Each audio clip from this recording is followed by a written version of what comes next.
నమస్కారం. మనీ మాటలో మాట్లాడుతున్నట్టు చాలా సంతోషంగా ఉంది. ఇది ఇవాళ ఆదివారం. ఈ పారిస్‌లో ఉన్నాను. ఇక్కడ ముందే రికార్డ్ చేశాను దీన్ని. సార్ చాలా క్వెషన్స్ ఉన్నాయి సార్. టక్ టక్ టక్ మనం అడిగేస్తాను. ర్యాపిడ్ ఫైర్ లాగా అడుగుదాం సార్. ఈ ఫస్ట్ క్వెషన్ వద్దాం. ఐటీసీ హోటల్స్ Q2 చాలా మంది దీని గురించి అడిగారు. ప్రాఫిట్ ఏమో 74% అని. ఈ క్వెషన్ గురించి అడుగుతాను. మన సార్ నాకు తిడతారు. అడుగుతున్నాడు ఐటీసీ గురించి. అది పేరెంట్ వైఫ్‌ని చూడమని చెప్తారని అంటారు. ఐటీసీని కన్సిడర్ చేయండి. ఐటీసీ హోటల్ దగ్గర కన్సిడర్ చేయకండి. Okay sir. నెక్స్ట్ అవుతుంది డాక్టర్ రోడీ సార్ అవుతారు. Q2 ఫర్ ప్రాఫిట్స్ ఏమో 14% ఇంక్రీజ్ అయింది. షేర్ కూడా అదే రేంజ్‌లో ఉందని చెప్పి చాలా మంది థాట్ అది. అది షేర్ హోల్డర్ రేంజ్‌లోనే ఉంది. అది చాలా అక్యుములేట్ చేసాం. అది కొంచెం పెరిగింది. ఇది లాంగ్ టర్మ్‌లో చాలా రిజల్ట్స్ ఇస్తుంది. ఇది ధైర్యంగా కన్సిడర్ చేస్తాం. Okay sir. బజాజ్‌కేమో ఆస్కి ఒక నాడ్ ఇచ్చారు. కేటీఎం బైక్ కొన్న దాంట్లోని అలాగే నాటన్ మోటార్ సైకిల్ ఏమో ఇండియాలో కూడా తెస్తామని టీవీఎస్ చెప్తున్నారు. ఎక్కడ టొయోటాకి ఒక లక్సస్, హోండాకి ఒక ఎకురా, బెంచ్‌కి ఒక మేబ్యాక్ లాగా బజాజ్‌కి ఒక కేటీఎం, టీవీఎస్‌కి ఒక నాటన్ అని తీసుకోవచ్చా? రెండిటికి సిగ్నిఫికెంట్ డిఫరెన్స్ ఉన్నది. కేటీఎం అవుతున్నది ఒక ఎగ్జిస్టింగ్ బైక్. ఇది డామినెంట్ బైకింగ్ అవుతున్నది ఓల్డ్ రేసింగ్‌లోని. హోండాకి ఈక్వలెంట్‌గా హై ఎండ్ బైక్స్‌లో ఇది కాంపరేటివ్ ఈక్వలెంట్ బైక్ అది. యూరోప్‌లో అది మార్కెట్‌ని డామినేట్ చేస్తున్నది. బజాజ్ దాంట్లో రుమ్మడానికి చాలా కాలం ఉంది. మెదురు స్టేక్ ఇంక్రీజ్ చేసి ఇప్పుడు కంప్లీట్ ఓనర్‌షిప్ తీసుకుంటున్నారు. They are working for KTM for చాలా కాలం నుంచి పనిచేస్తున్నాడు. ఇండియాలో అసెంబుల్ చేసి ఇండియాలో అమ్మి డీలర్షిప్ కూడా వారంతక మాత్రం అన్నీ వాళ్ళ దగ్గరే ఉంటుంది. అది కంప్లీట్లీ టేక్ ఓవర్ చేస్తున్నారు. వాళ్ళు బాగా బిజినెస్ వాళ్ళకి తెలుసు. అదవుతుంది బజాజ్ కేటీఎం. వాళ్ళ తరకు టెంపరీ సెటప్ R&D అన్ని తీసేసారంటే టీవీఎస్ చేస్తుంది అంటే నాట్ అండ్ మొత్తం సైకిల్ ఒక కాలంలో పెద్ద బ్రాండ్గా ఉండేది ఇంగ్లాండ్లో. ఓకే కంప్లీట్లీ బోండీ అయిపోయి లాస్ట్గా తాళాలు వేసినట్టు పరిస్థితి వచ్చింది. ఆ బ్రాండ్ చాలా రైట్స్ తీసుకొని రీఇంజనేట్ చేసి కొత్తగా లాంచ్ చేస్తున్నారు. వాళ్ళు ఒక కొత్త బ్రాండ్ లాంచ్ చేస్తున్నారు. కానీ టీవీఎస్కి ఐఎన్ బండిల్ ప్లే చేయడానికి చాలా ఎక్స్పీరియన్స్ ఉన్నది.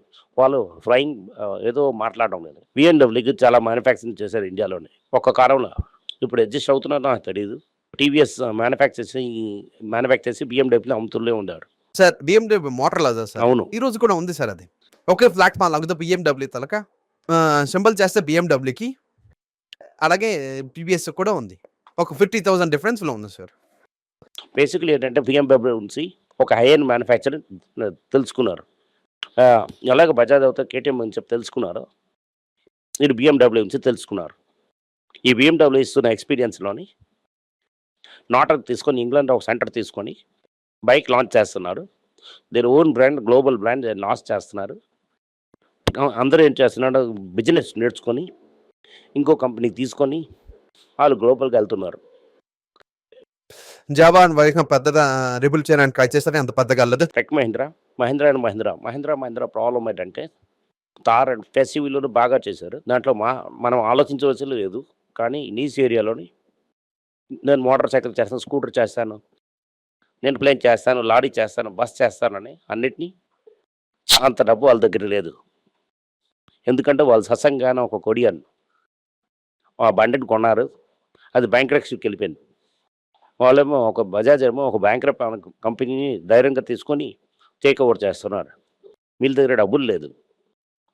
వీళ్ళు డబ్బులు తనిగా కంపెనీ చేసి వేరువేరుగా కంపెనీని చేసి లేదు రూమర్ వస్తున్నప్పుడు వీళ్ళకి అమ్ముతారని చెప్తున్నారు. సో మహీంద్రా అవుతున్న ఒక హోల్డింగ్ కంపెనీ చాలా సర్వీసెస్ ఉన్నది. ఈ క్లాసిక్ రైస్ అన్నది ఒక సబ్సిడీ ఆఫ్ సార్బిని అంత సాఫ్ ఫోకస్ అది లేదంతా. ఒక్కొక్క దానికి ఒక వేరే మనుషులు కావాలి ఫోకస్ చేయడానికి. ఇప్పుడు టాటా మోటార్స్ మీరు చూసారండి, ఒక గిరీష్ వాగ్ ఉన్నారు, ఒక శైలేందర్ అని ఒకరు ఉన్నారు, ఒక బాలాజీ అని ఒకరు ఉన్నారు. ముగ్గురు మనకు తెలుసు. గిరీష్ వాగ్, శైలేందర్, బాలాజీ మనకి ముగ్గురు ఉన్నారు. ఒకరు JLR, ఒక టాటా ప్యాసింజర్, ఒక టాటా కమర్షియల్. మహేంద్ర లాల కాదు వేరే. Okay sir, very clear. Next question ఏమో రైట్స్ గురించి చాలా మంది క్వశ్చన్ అడుగుతున్నారు. ఏంటది? రైట్స్ రాయల్ ఎస్మెంట్ ఇన్వెస్ట్మెంట్ ట్రస్ట్ మొత్తం 3 ఉన్నాయి సార్. మేము ఇప్పుడు ఇన్వెస్ట్ చేయాలనుకుంటున్నాం అంటే మార్కెట్లో చూసినంత వరకు మొత్తం 3. మీ తలకు ఒపీనియన్ ఏంటి? ఇది బూమింగ్ అవ్వడం అని చెప్తున్నారు. డ్యూరేజ్ టైప్ వేరే రైట్ సెట్ అన్న అందరితోనే డబ్బులు కలెక్ట్ చేసి వాళ్ళ దగ్గర అపార్ట్మెంట్ ఆఫీస్ స్పేస్ అని తీసుకొని అదంతా తీసుకొని అది అద్దెకిచ్చి ఆ అద్దెకి కలెక్ట్ చేసి మిగతా ఖర్చులంతా పంచి మిగతా అంతే తనంతా మీకేమో డివిడెండ్గా ఇస్తారు. హిందువులో రొమ్మ చాలా కాలం నుంచి ఒక ఆర్టికల్ ఉంటుంది దాని మీద. కాల్ మీ 20 పే మీ 40 10%లో టర్న్ చేయాలంటే రండి. నై 20 ఫర్ మీ పార్టీ అంటే నాకు తమిళ్లో నాకు ₹20 అనుకో అలా పిలువు, కానీ నాకు ఎవరో డబ్బులు ₹40 ఇవ్వు. Okay. Call my 20 pay me 40 sir. అలాగంటే ఏంటి అంటే పీజీ ఇన్వెంటరీ కంపెనీ మనం కన్సిడర్ చేస్తున్నప్పుడు 10-12% రిటర్న్ వస్తుంటుంది. 5 ఇయర్స్లో 60% కాస్ట్ డబ్బులు తీసుకున్నారు. సగం కాస్ట్ డబ్బులకు పైనకి వచ్చేసింది. మిగతా ఉందంతా ప్రాఫిట్. ఇంకా పెన్నా కూడా రేట్ పెరిగిందని మీరు బాధపడుతున్నారు. లీడ్ డేట్ అంటే మనకి ఎంత పేఅవుట్ వస్తున్నది, ఈ పేఅవుట్ 10% అని చూడండి. మీరు పేఅవుట్ డివిడెండ్ చెప్తున్నారా? డివిడెంట్ ఏం పేరు చెప్తున్నారో మొత్తం 10% రావాలి. నేను 2023లో మీడియాలో ఎకనామిక్స్ టైమ్ అని చూస్తున్నప్పుడు నాకు ఒక ఎకనామిక్స్ సజెస్ట్ చేసింది ఏంటంటే ఈ రేట్లో వచ్చేసి పీజీకి అని చెప్పారు. నేను అప్పుడేమో ₹300 అంత రేంజ్లో ఉంటుంది. ఇప్పుడు చేశాను ₹425 అంతలా ఉంది. ఎన్ని సంవత్సరాలు? 3 సంవత్సరాలు. 3 సంవత్సరాల్లో ₹450 అయింది. ₹120 పెరిగింది 3 సంవత్సరాలు. మరి అలాగని చెప్పి వాళ్ళు చెప్తున్నారు. ఏంటంటే ఉన్నదాంట్లో ఎంబసీ, మైండ్ స్పేస్, గ్రూప్ ఈ 3 ఉన్నారు రైట్స్లో. రిటర్న్స్ ఎంత వస్తున్నది? నేను ఇన్వెస్ట్ చేశానంటే నాకేంటి వాల్యూ? ఈ వాల్యూకి నాకు ఎంత డబ్బులు వస్తుంది ఎవ్రీ ఇయర్. అంతే. ఇదే మనం షేర్ తీసుకోవచ్చు సార్. షేర్ ఇది వేరే, ఇది వేరే బాస్. దీంట్లో క్యాపిటల్ అప్రిసియేషన్ ఉండదు. రిటర్న్ ఏమో షేర్లో ఏమో బిజినెస్లో క్యాష్ ఫ్లో వస్తుంది, ప్రాఫిట్స్ గ్రోత్ అవుతుంది, బిజినెస్ కూడా గ్రోత్ అవుతుంది. ఇక్కడ ఏం చేస్తారంటే ఒక బిల్డర్ మన దగ్గర అమ్ముతాడు రెంట్కి, ఎంబసీ అనే రెంట్కి అమ్మేసి రెంట్ ఇచ్చేసి అది వీటి మేనేజ్ చేస్తుంది. నార్మల్ ఇదేంటి చూడండి అంటామంటే ఈ ఇండియాలో వచ్చేసరి ఎంబసీ అన్న బిల్డర్ ప్రాఫిట్ మార్జిన్ హెవీగా బిల్ చెప్పేసి అమ్మేస్తారు. ఇక్కడ కూర్చొని ఉంటారు. ఇది అవుతుంది నార్మల్ రూట్. Okay sir. ఇదిలో ఉందా లేదా నాకు తెలియదు. ఇండియాలో అవుతున్న రేట్ ఏమో ప్రాఫిటబుల్ కాదు. నేను చూస్తున్నప్పుడు కొన్ని సంవత్సరాల ముందు చూసినప్పుడు 3-4% రిటర్న్ ఉంటుంది.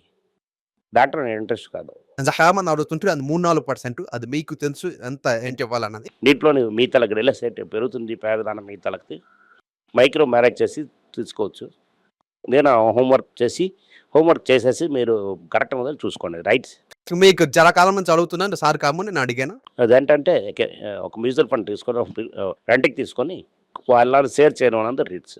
Okay sir, done.